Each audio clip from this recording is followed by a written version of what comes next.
అందరికీ నమస్కారం. నేను మీ కొట్టే కావ్య. ఈరోజు మనతో ఉన్నారు పొలిటికల్ అనలిస్ట్ కొత్త రవీంద్రబాబు గారు. సార్ నమస్తే. సార్ నమస్తే. వైఎస్ వివేకానంద గారి యొక్క ప్రాణం ఎలా పోయింది ఏంటి, దీని మీద పాపం ఆయన కుమార్తె కొన్ని సంవత్సరాల తరబడి న్యాయస్థానంలో న్యాయం కోసం తిరుగుతూనే ఉన్నారు. అయితే తాజాగా సిబిఐ అయితే దర్యాప్తు పూర్తయింది చెప్పడము, ఏమో మళ్ళీ వెళ్ళి లేదు దర్యాప్తు లోతుగా చేయండి ఇంకా చెప్ప న్యాయస్థానాన్ని వెళ్ళి ఆశ్రయించడము, దానికి సంబంధించి కోర్టు ఆదేశిస్తే, సుప్రీంకోర్టు అనుమతిస్తే మేము మళ్ళీ దర్యాప్తు మొదలు పెడతాం అని చెప్పని అంటున్నారు. అంటే మొత్తానికి అసలు ఆయన యొక్క చావుకి కారణం ఎవరు అనే దానికి పుల్ స్టాప్ ఎప్పుడు పడుతుందంటారు? అసలు పడే అవకాశం ఉందంటారు? ఆంధ్రప్రదేశ్ రాష్ట్రంలో సంచలనంగా అప్పట్లో మారినటువంటి హత్య వైఎస్ వివేకానంద. వైఎస్ రాజశేఖర్ రెడ్డికి సొంత తమ్ముడు, జగన్ రెడ్డి గారికి సొంత బాబాయ్.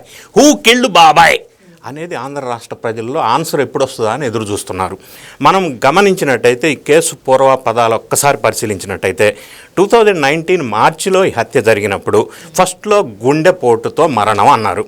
తర్వాత అనూహ్యంగా జగన్ రెడ్డి అండ్ కుటుంబ సభ్యులు కలిసి నారాసుర రక్త చరిత్ర అని వైఎస్ మన నారా చంద్రబాబు నాయుడు గారు ఫోటో పెట్టి గొడ్డలు పెట్టేశారు. 2019 ఎలక్షన్లో వైఎస్ఆర్ కాంగ్రెస్ పార్టీకి లబ్ధి పొందిన కొన్ని అంశాల్లో ఈ బాబాయ్ హత్యను కూడా ఉపయోగించుకొని కొంత లబ్ధి పొందారు. అంటే చంద్రబాబు నాయుడు గారి మీద దుబ్బేసే ప్రయత్నం చేశారు. అది ఊహించినటువంటి వికృత క్రీడ ప్రజల్లోకి తీసుకెళ్లే ప్రయత్నం చేశారు. అప్పటి నుంచి మనం విషయాలు పరిశీలించినట్టయితే సునీత వైఎస్ వివేక కూతురు ఒంటరి పోరాటం చేస్తుంది. మా తండ్రి గారిని చంపిన హంతకులు వైఎస్ జగన్ రెడ్డి కుటుంబ సభ్యులు, దర్యాప్తు జరగవలసిన తీరులో జరగట్లేదు, ఎప్పుడు పట్టుకుంటారు నిందితుల్ని అని ఆమె ఒంటరి పోరాటం 6-7 సంవత్సరాల నుంచి చేస్తూనే ఉన్నారు, కోర్టుల చుట్టూ తిరుగుతూనే ఉన్నారు. ఈ నేపథ్యంలో గతంలో జగన్ రెడ్డి గారు ఫస్ట్ సిబిఐ ఎంక్వైరీ అన్నారు. తర్వాత సిబిఐని ఆంధ్రప్రదేశ్ రాష్ట్రానికి రాకుండా తరిమి కొట్టి వెనక్కి పంపించేశారు. అవినాష్ రెడ్డి గారిని అప్పట్లో సిబిఐ వాళ్ళు విచారణ చేయడానికి వస్తే కర్నూలులో అవినాష్ రెడ్డి తల్లిని హాస్పిటల్లో పెట్టి హాస్పిటల్ దగ్గర వేరంగం చేసి సిబిఐ వాళ్ళని భయపెట్టి వెనక్కి పంపించేశారు. అప్పటి నుంచి ఈ కేసులో అక్యూజ్డ్ A8గా ఉన్నటువంటి అవినాష్ రెడ్డిని విచారణ జరగడానికి అసలు అవకాశం ఇవ్వాల, స్కోప్ ఇవ్వాల. మరి అందులో నిందితుడిని విచారణ చేయనివ్వకుండా భయపెట్టి కేసుని ఇన్ని సంవత్సరాలు ప్రొలాంగ్ చేసుకుంటూ వచ్చారు. తప్పిదం సిబిఐలోనే ఉందంటారా? సిబిఐ చేయవలసిన రీతిలో చేయలేదు. ఎందుకు చేయలేదంటే సుప్రీంకోర్టు వాళ్ళ వ్యాఖ్యలు మనం పరిశీలించినట్టయితే సెంట్రల్ దర్యాప్తు సంస్థలు అనేది కేంద్ర ప్రభుత్వ జేబు సంస్థలుగా మారినాయి అని చెప్పి సిబిఐ వాళ్ళు కూడా కామెంట్ చేశారు. సో ఆ శుభాశీసులు ఉండటం వల్ల జగన్ రెడ్డి గారు ఇన్ఫ్లుయెన్సు పరపతి ఉపయోగించడం వల్ల దర్యాప్తుని వేగవంతం కానివ్వకుండా జరగవలసిన తీరులో జరగకుండా బాబాయ్ హత్య కేసులో అసలు నిందితుల్ని పట్టుకోకుండా ఇన్ని సంవత్సరాలు డిలే చేశారు. సో ఇది బ్యాక్గ్రౌండ్. ఈ నేపథ్యంలో సునీత ఈ మధ్య కాలంలో లాస్ట్ మంత్లో సుప్రీంకోర్టులో పిటిషన్ వేశారు. ఏంటంటే వైఎస్ వివేక బెయిల్లో ఉన్నారు, ఆ బెయిల్ రద్దు చేయండి, దర్యాప్తు జరగవలసిన తీరులో జరగట్లేదు, ఈ కారణాల వల్ల మీరు దాన్ని మళ్ళీ సరైన సక్రమంగా దర్యాప్తు జరిగేటట్టు ఆదేశాలు ఇవ్వమని పిటిషన్ వేశారు. అప్పుడు సుప్రీంకోర్టు వాళ్ళు సిబిఐ వాళ్ళని పిలిచి వాళ్ళ ఒపీనియన్ అడిగారు. సిబిఐ వాళ్ళు ఏం చెప్పారంటే దర్యాప్తు పూర్తయింది, మళ్ళీ చేయమంటే చేస్తామన్నారు. పూర్తి అవడం ఏంటి, మళ్ళీ చేయమంటే చేయటం ఏంటి? ఇది కొంత అనుమానాస్పదమైన స్టేట్మెంట్ ఫ్రమ్ సిబిఐ. ఇందాక మీరు అన్నారు సార్, అంటే కొంతమంది పెద్దల యొక్క సహకారం ఉండే అవకాశం ఉంటుందని చెప్పని వాళ్ళే అన్నారని.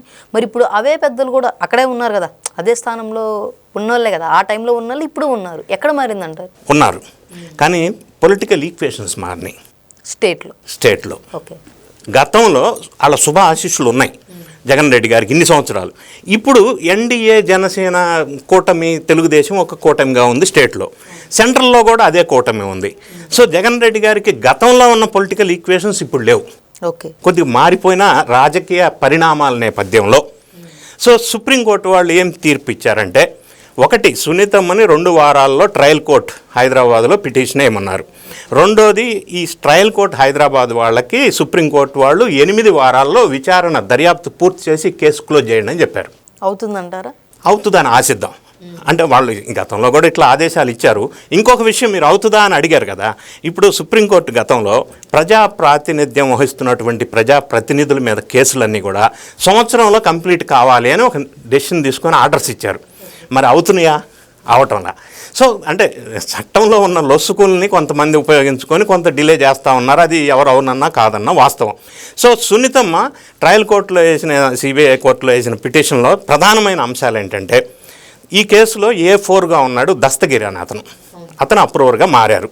ఆయన జైల్లో ఉన్నప్పుడు డాక్టర్ చైతన్య రెడ్డి అనే ఒక అతన్ని జైల్లోకి పంపించి మెడికల్ క్యాంపు పేరుతోటి ఆయన దస్తగిరిని కలిసి జైల్లో దస్తగిరిని బెదిరించాడు, థ్రెటన్ చేశాడు, భయపెట్టాడు. సో ఈ సంఘటన జరిగితే మరి దర్యాప్తు సంస్థలు దీని మీద ఎందుకు విచారణ చేయలేదు? ఓకే, ఆయన్ని జైలుకి పంపించింది ఎవరు? ఎందుకు పంపించారు? లోపలికి మెడికల్ క్యాంప్కి అలో చేసింది ఎవరు? దస్తగిరిని ఆయన కలిసేటట్టుగా చేసి ఎందుకు భయభ్రాంతులకు గురి చేశారు? దాని వెనక ఎవరున్నారు? దానికి రీజన్స్ ఏంటి? మరి దర్యాప్తు సంస్థలు దీని మీద ఫోకస్ పెట్టాలి కదా, ఎందుకు పెట్టలేదు అనేది ఒక ప్రధానమైన క్వశ్చన్. రెండో క్వశ్చన్ ఆమె వేసేది ఏంటంటే, జగన్ రెడ్డి గారు ఆ రోజు హత్య జరిగిన సందర్భంలో వాళ్ళ ఇంట్లో తాడేపల్లి ప్యాలెస్లో ఎలక్షన్ మేనిఫెస్టో గురించి ఏదో చర్చలు జరుపుతూ ఉన్నారు. అందులో ప్రధానంగా ముఖ్యమైన మనుషులు అక్కడ ఉన్నారు చర్చల్లో. మార్నింగ్ 5 o'clock అందులో రిటైర్డ్ IAS అజయ్ కల్లాం అనే ఒక అతను ఉన్నాడు. ఆయన ఈ దర్యాప్తు సంస్థకి రిటర్న్ స్టేట్మెంట్ ఒకటి ఇచ్చాడు, 161 స్టేట్మెంట్, అంటే లిఖితపూర్వక వాంగ్మూలం. అందులో ఏం చెప్పాడంటే, ఆయన 5 o'clock మేము మీటింగ్లో ఉన్నాం, ఇంట్లో నుంచి పైన ఒక మనిషి సహాయకుడు జగన్ రెడ్డి గారికి భారతీ మేడం పిలుస్తున్నారని చెప్పాడు. జగన్ రెడ్డి గారు పైకి వెళ్ళి కిందకు వచ్చి బాబాయ్ నో మోర్ అన్నాడు. మరి ఆ ఫోన్ చేసింది ఎవరు? భారతీ మేడంకే ఎందుకు ఫోన్ చేశారు?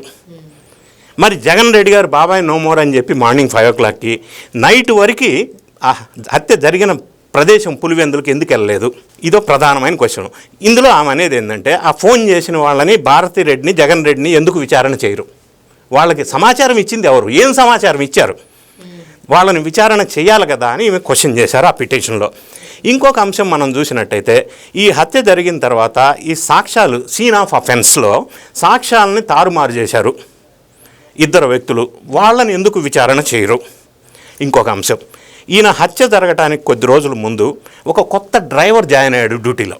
ఓకే, వైఎస్ వివేకాకి డ్రైవర్ జాయిన్ అయ్యాడు. హత్య జరగటానికి ముందు రోజు ఆయన లీవ్లో వెళ్ళిపోయాడు. లీవ్లో వెళ్ళిపోయిన తర్వాత హత్య జరిగిన తర్వాత ఆ డ్రైవర్ గాయబ్, పరార్, ఏమైపోయాడు? ఎక్కడికి వెళ్ళాడు? Phone switch off. ఇప్పటికి కూడా దాని మీద ఎందుకు విచారణ చేయరు? ఆ డ్రైవర్ని ఎవరు పంపించారు? అసలు ఆయన పాత్ర ఇందులో ఏమన్నా ఉందా? ఈయన ఎందుకు విచారణ చేయరు అనేది ఒక క్వశ్చన్. ఇంకొక క్వశ్చన్, ఈ హత్య జరిగిన తర్వాత అనుమానాస్పద మృతులు 7 చనిపోయారు. అంటే ఫర్ ఎగ్జాంపుల్ వాచ్మెన్ రంగయ్య దగ్గర నుంచి జగన్ రెడ్డి గారు ఈ హత్య పులివెందులు వెళ్తూ దారిలో కారులో ప్రయాణం చేసి ఈవినింగ్కు పులివెందులు చేరుకున్నారు. ఆ నెక్స్ట్ డే ఆ డ్రైవర్ చనిపోయాడు, శ్రీనివాసరెడ్డి ఆయన పేరు.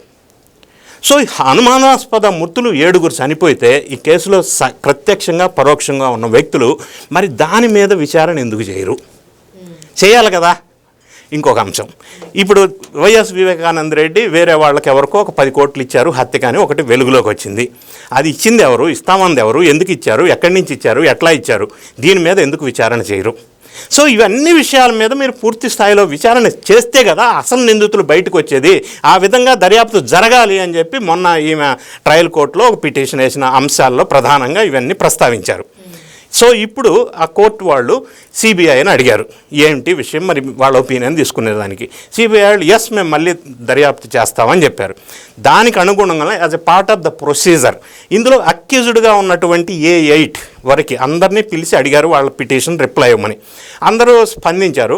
కానీ A7గా ఉన్న భాస్కర్ రెడ్డి, A8గా ఉన్న అవినాష్ రెడ్డి, అంటే తండ్రి కొడుకులు, వీళ్ళు మాత్రం ఏం రిప్లై ఇచ్చారంటే, ఇందులో మళ్ళీ దర్యాప్తు జరగవలసిన అవసరం లేనే లేదు, ఈమె రాజకీయ ప్రయోజనాల కోసం వేరే పార్టీతో కుమ్మక్కై మమ్మల్ని హింసించడానికి ఇట్లా అడుగుతుంది, అవసరం లేదు అని చెప్పి వాళ్ళు సమాధానం ఇచ్చారు.